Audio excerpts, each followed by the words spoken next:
Est-ce que ça changerait si on roulait tous en voiture électrique?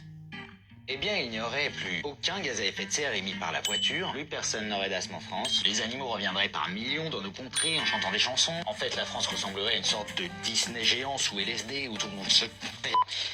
Je suis désolé, je sais pas ce qui m'a pris. Il existe actuellement en France 39 millions de voitures en circulation, dont l'immense majorité est constituée de voitures thermiques, c'est-à-dire des voitures qui avancent en mangeant du bois. Parce que du coup, ça ressemble un peu à la termite, l'insecte, quoi, passe à autre chose. C'est-à-dire des voitures qui avancent en brûlant du pétrole, ce qui rejette énormément de CO2. En effet, les 39 millions de voitures thermiques en France émettent à elles seules 70 millions de tonnes de CO2 par an, soit plus de 10% de l'empreinte carbone totale de notre pays. Sachant que de leur côté, les voitures électriques fonctionnent à... C'est une voiture électrique. Ça fonctionne à quoi? Au bois, sachant que la production d'1 kWh d'électricité en France émet en moyenne 50 grammes de CO2, sachant qu'on va dire que toutes les voitures thermiques de France sont remplacées par des voitures électriques compactes de type Ford Fiesta, jantes alu chromées, GTI Booster 3000, 340 chevaux sous le capot, mon gars, bleu triple essieu, pneu de 57 pouces, ou mon gars, t'es mal à la taille du châssis. Un tel modèle de voiture électrique possède une batterie de 60 kWh. Il convient de recharger environ tous les 400 km. Sachant qu'une voiture en France parcourt en moyenne 12 000 km par an, cela signifie qu'il faut recharger chaque voiture environ... C'est un produit en quoi? On apprend ça à la crèche. 30 fois par an. L'empreinte carbone d'une voiture électrique est donc de ça, fois 30 recharges, 90 kg de CO2 par voiture et par an. Ce qui, à l'échelle du pays, nous donne 3,5 millions de tonnes de CO2, soit à peine 5% de l'empreinte carbone annuelle des voitures thermiques. Allez, ciao, ciao. C'est absolument pas fini. Car l'immense majorité de l'empreinte carbone des voitures électriques vient de avant qu'elles se mettent à rouler. Particulièrement de la fabrication des batteries, qui contiennent une multitude de métaux qu'il faut aller chercher dans des dictatures aux quatre coins du monde, à l'aide de bons gros cargos des familles. Sachant par ailleurs que selon le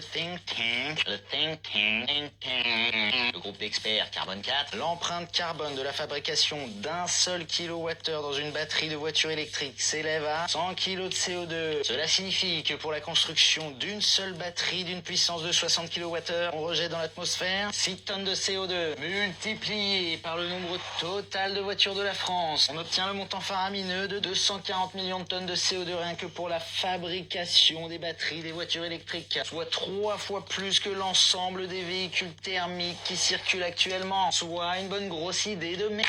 Encore un thé, mon gars. Car si on veut être tout à fait honnête, il faut effectuer la comparaison sur le long terme du style, sur 10 ans. Si l'on continue avec les voitures thermiques, qui rejettent chaque année 70 millions de tonnes de CO2, cela nous donnerait au bout de 10 ans 700 millions de tonnes de CO2. Si l'on bascule au tout électrique, les 240 millions de tonnes de la fabrication des batteries, plus les 3,5 millions de tonnes de CO2 dégagées chaque année par la production d'électricité, ce qui nous donne 275 millions de tonnes de CO2 sur 10 ans, soit à peine un tiers de ce qu'auront émis toutes nos voitures thermiques. Ciao. Cette vidéo est interminable. Car si l'on veut être tout à fait complet, il faut prendre en compte le fait qu'au vu des ventes actuelles, la voiture électrique moyenne ne sera pas une voiture compacte de type Ford Fiesta, mais plutôt un bon gros SUV des familles, mon gars. Sachant que pour pouvoir déplacer l'ego surdimensionné de leurs propriétaires, les gros SUV ont besoin d'une grosse batterie de 100 kWh.